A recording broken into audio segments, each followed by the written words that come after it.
मग गणाधीश, जो गणाचा धीश होतो तो गणपती. म्हणाल महाराज तुम्ही मग दोन गणपती सांगून राहिले का? हो. पण आपण सुपारीच्या गणपतीची पूजा करतो की नाही? लाल सुपारीची. लाल सुपारी आणतो ना आपण विकत, त्याला जानव देतो ना. किती पत्राचं देता तुम्ही? सुपारीचा गणपती पानावर ठेवावा, त्याच्या खाली 1 रुपया किंवा कॉइन ठेवावं आणि त्याचं पूजन करावं. श्री महागणाधिपती नमो नमः. इष्ट देवता, स्थान देवता, ग्रह देवता, वास्तु देवता नमो नमः. अरे लग्नाच्या बंधनामध्ये तशी काय बांधल्या जात नाही. थोड्याशा अक्षता लागतात, एक सुपारी लागते आणि त्या सुपारीमध्ये त्या एका पदरामध्ये मुलीच्या आणि पुरुषाच्या दुपट्ट्यामध्ये तो बांधला जातो. असा गणपती तो कोण आहे? कुठून आला? याचं चिंतन पाहिजे ना आपल्याला. आपण म्हणतो ना तदेव लग्नम सुदिनम, तदेव ताराबलम चंद्रबलम, तदेव. याचं चिंतन कोण करेल? तो गणपती कुठे आहे? त्याला हात नाही, त्याला पाय नाही, त्याला सोंडही नाही. तो गणपती ओळखला रामदास स्वामींनी. रामदास स्वामी म्हणजे ब्रह्मचारी. त्यांचं खरं नाव नारायण. त्यांचं नाव काय?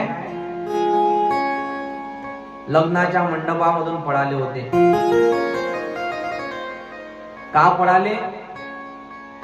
लग्नाच्या सभा मंडपामधून 2 व्यक्ती पळाल्या. माहितीये का तुम्हाला? आणि रामचरित्र माणसामध्ये जर आधार घेतला तर शबरीही पळाली.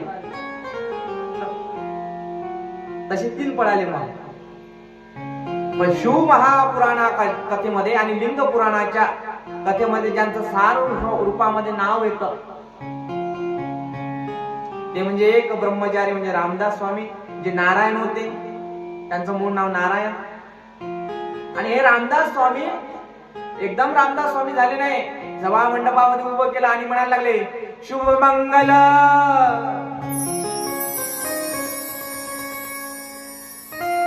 किती जणांना लग्नाची हौस असते नाही? काय बाबा, लग्नाची तयारी म्हणजे काही पाहण्यासारखा आनंद असते. केव्हापर्यंत गळ्यात हार, बोला ना, गळ्यात नाही यजमान. लग्नानंतर पस्ताव निर्माण होते काय? हो. अरे भगवान, जिसका हो गया वो भी विचार में है, जिसका होने का है वो भी विचार में है. हे म्हणजे लग्न आहे, माय बाप विवाह आहे.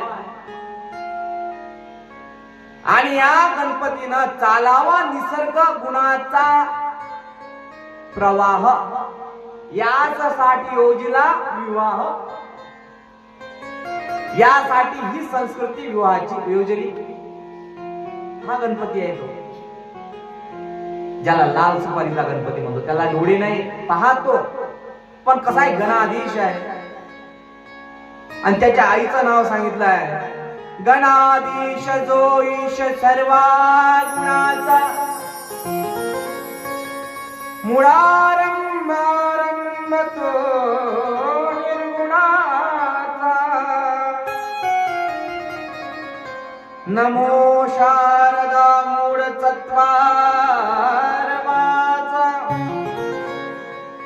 गमो पंतानंद या राघवाचा. रामदास स्वामीने हे सांगितलं आपल्याला. खरा गणपती तो आहे. आमच्या गावात श्री रामदास स्वामी सभा मंडपामधून पळाले का? त्यांनी ऐकलं शुभमंगल. एक शब्द ऐकला, संतान एक शब्द ऐकला. सावधान. ब्राह्मणाला विचारण्यात आलं संसार म्हणजे काय? संसारात पडल्यावर काय होते? संसार हा दुःखाचा सागर आहे. याच्यामध्ये सुख पाहायचं असेल, सुईच्या टोकावर असणार सुख पाहावं लागेल, असं ब्राह्मणाने सांगितलं. स्वामी सांगतात मना सज्जना भक्ती पंथेची जावे, तरी श्री हरी पाविजे तो स्वभावे. जो स्वभावाचं अवलोकन करतो तो म्हणजे गणाधीश आहे. त्याला हात नाही, त्याला पाय नाही, त्याला तोंडही नाही, त्याला आई नाही, वडीलही नाही. जो मूळ आहे, मुळारंभ आरंभ मुळापासून आलेला आहे, तो असा गणपती. म्हणून तर त्या गणपतीला सुपारी ठेवल्यानंतर, सुपारी पानावर ठेवल्यानंतर आपण नमस्कार करतो. त्या हे गणराजा नमितो आदि चरणा आधी तुला रे गणराया नमितो आधी तुला नमितो आधी तुला नमितो आधी तुला नमितो आधी तुला रे गणराया नमितो आधी तुला.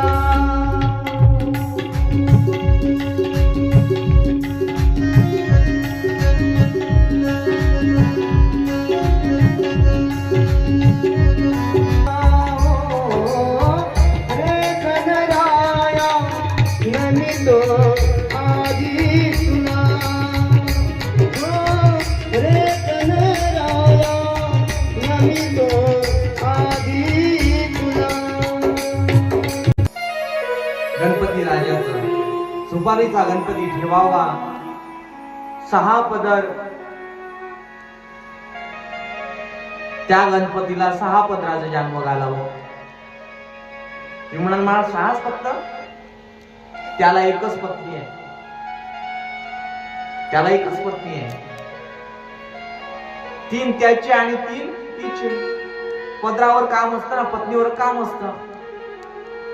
मुळे साहेब बरोबर आहे. ब्रह्मचारी व्यक्ती असला तर 3 पदराचा जन्म. लग्न झालं तर 3 तिचे 3 त्याचे, अजून 3 पदर वाढले, 3 त्रिक. मग इकडे किती काही करा आपण, जानव इकडे तुमचं 3 वाढत राहील. त्याला जन्म संस्कार असं म्हणतात. आणि प्रत्येक आपल्या धर्मामध्ये आहे जन्म संस्कार. प्रत्येकानं जानू घातलं पाहिजे. क्षत्रिय असो, ब्राह्मण असो, शूद्र असो. या सर्वात जास्त मान यजुर्वेदी ब्राह्मणांचा, ऋग्वेदी ब्राह्मणांचा. पण तुकोबारायांनी इथे मुबादी करून दिली. तुकाराम महाराजांनी मुबा करून दिली.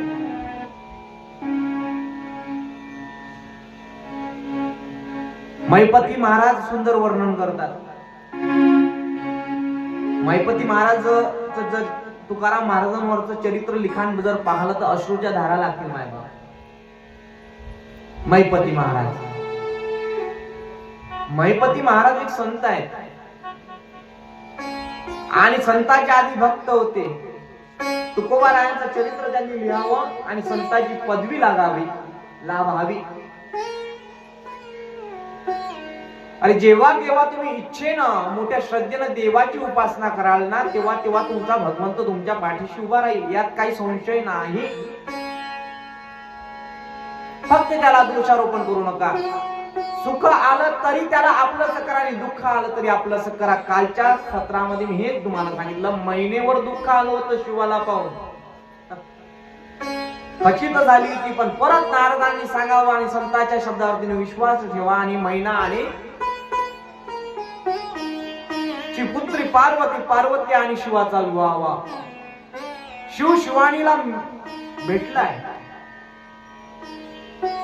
विवाह पूर्ण झाल्यानंतर आता बिदागिरीची वेळ आली. मैना राणी लढायला लागली. माँ पार्वती ही लढते. मग महाराज क्या लढत होते, आता लढते का? आता नाही लढत. नाही, आताच्या पुरीने लढत. कारण की ते ना 6,000 7,000 मेकअप मध्ये खर्च केलेले असतात. जर त्या लढल्या तर सगळं मेकअपचं पूर्ण पाणी पाणी होते. समजा आई लढायला लागली, उगी उगी म्हणते येतोच उद्या तुला याने घेऊन. लढू नको, एक फोन कर, मी हजर आहे.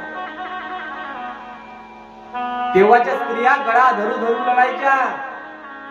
लढ काही सांगणार नाही मी तुम्हाला आता,